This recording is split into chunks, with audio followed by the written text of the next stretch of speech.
ابتدا ہے رب جلیل کے بابرکت نام سے جو دلوں کے بید خوب جانتا ہے۔ دیکھتی آنکھوں سنتے کانوں صابری میاں کا سلام پہنچے۔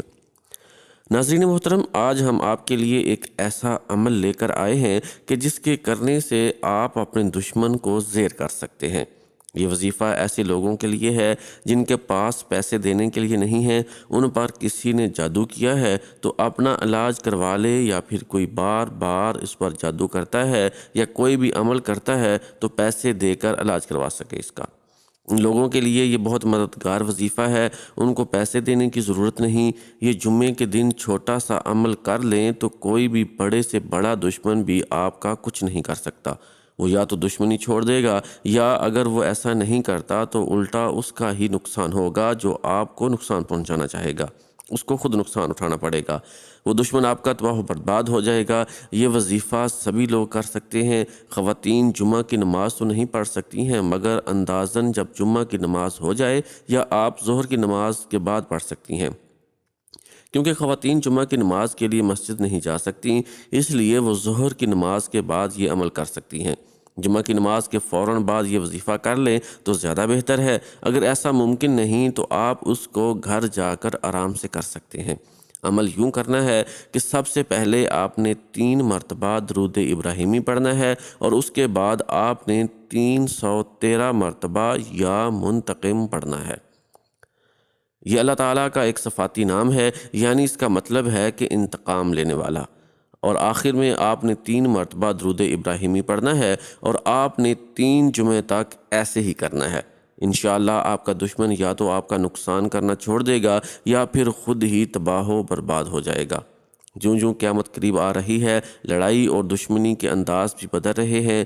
کبھی نمبرداری، چودراہٹ، حویلی اور ووٹ کی بنیاد پر دشمنی ہوتی تھی، مگر آج کا مسلمان اخلاقی لحاظ سے اس قدر کمزور ہو چکا ہے کہ معاشرے میں موجود دشمنیوں کی وجوہات سن کر سر شرم سے جھک جاتا ہے۔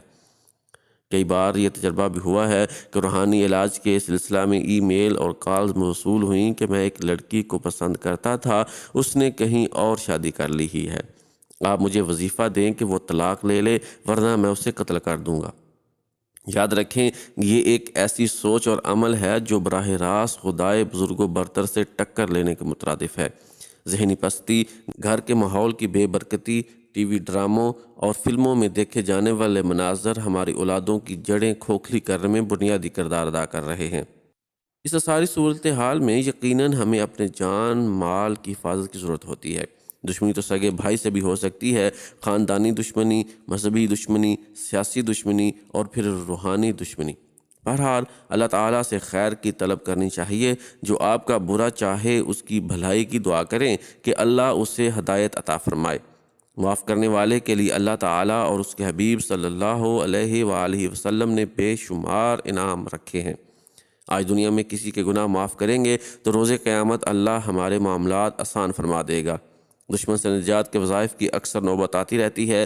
جب جان، مال، اولاد اور عزت محفوظ نہ رہے تو پھر منہ بند کرنا بھی ضروری ہوتا ہے، ورنہ شریر انسان بے لگام ہو کر دوسروں کے لیے بھی نقصان کا باعث بن جاتا ہے۔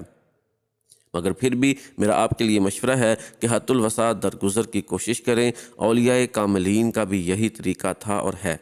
بعض ایسے معاملات جس میں فتنہ و فساد کا اندیشہ ہو، وہاں دشمن کا خاتمہ ضروری ہوتا ہے۔ آج کل ہر دوسرا شخص کسی نہ کسی مقدمے میں پھنسا نظر آتا ہے، اور جب کہ کئی بے گناہ افراد ناحق مقدموں کی بھینٹ چڑھ کر جیلوں میں قید کی سزا بھگت رہے ہیں، جبکہ اغوا برائے تاوان کی وارداتوں میں بھی اغوا کار مغوی کو کئی دن قید میں رکھ کر تشدد کرتے اور اس کے گھر والوں سے بھاری رقوم کا مطالبہ کرتے ہیں۔ محبت کے نام پر خواتین اور اس کے فیملی والوں کو ہراساں کرنا، یہ عمل دشمن کو تباہ و برباد کرنے کے لیے سیف قاتل کی خاصیت رکھتا ہے۔ اگر کوئی دشمن کسی کو بلا وجہ تکلیف دیتا ہو، اور وہ کتنا ہی بڑا ظالم و سرکش فتنہ پرور یا کمینہ دشمن ہو، ذلیل و خوار ہوگا۔ خود کوئی انتقام لینے کی کوشش نہ کرے، بلکہ اپنے اور اس ظالم یا دشمن یا بدگو کے معاملے کو اللہ منتقم حقیقی کے سپرد کر دے، کیونکہ ہم جو بدلہ لیں گے وہ چھوٹا اور معمولی ہو سکتا ہے، وہ نظر آ سکتا ہے، لیکن اللہ منتقم حقیقی جب بدلہ لے گا تو وہ نظر نہ آنے والا ایسا بدلہ ہوگا جس کی ہم توقع بھی نہیں کر سکتے۔ ہمارے اندازے اور قیاس سے کہیں زیادہ بڑھ کر ہوگا۔ اگر آپ یا آپ کا کوئی عزیز دوست اس طرح کے کسی مسئلے سے دوچار ہے تو یہ روحانی عمل اسی کے لیے ہی ہے۔